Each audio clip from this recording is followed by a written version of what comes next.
যিসকল ঋষিয়ে সহস্ৰ বছৰ আগত জ্ঞানযজ্ঞৰ আয়োজন কৰিছিল, কৃষ্ণ বস্তুৰ অমৃতময় কথা শ্ৰৱণ কীৰ্তন কৰাৰ মাধ্যমেৰে জীৱতৰণৰ এক বাৰ্তা প্ৰেৰণ কৰিছিল, তেনে পুণ্যাত্মাসকললৈ আমি পুনৰবাৰ শ্ৰদ্ধা নিবেদন কৰি এইবাৰ আপোনাসকলে জানে, 7 ৰাজক এক কৰি স্বৰ্গদেউ চুকাফাই বৰ অসমত আধ্যাত্মিক বন্তি প্ৰজ্বলন কৰি যিজন অমৃতময় গুৰুৱে আমাক আধ্যাত্মিকতাৰ মাধ্যমেৰে চুকাফাৰ বৰ অসমত আমাক জ্ঞানময়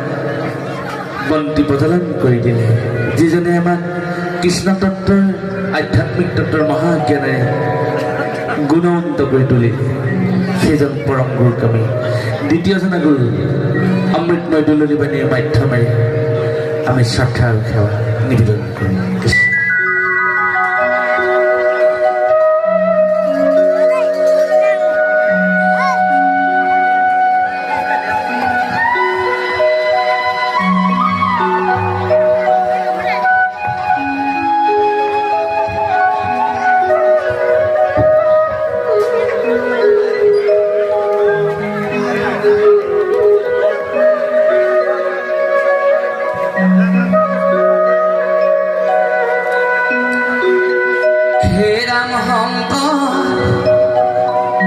গুৰুৱে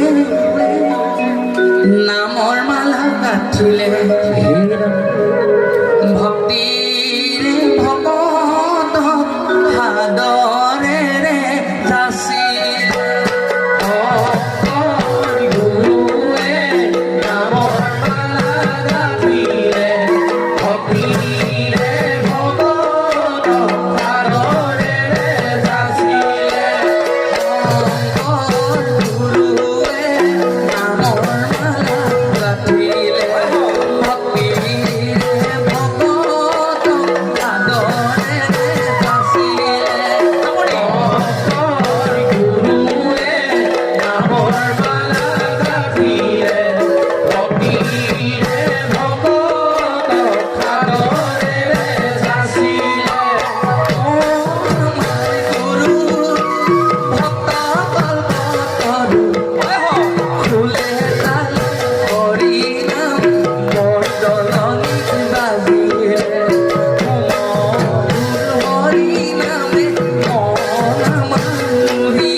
মৃত্যু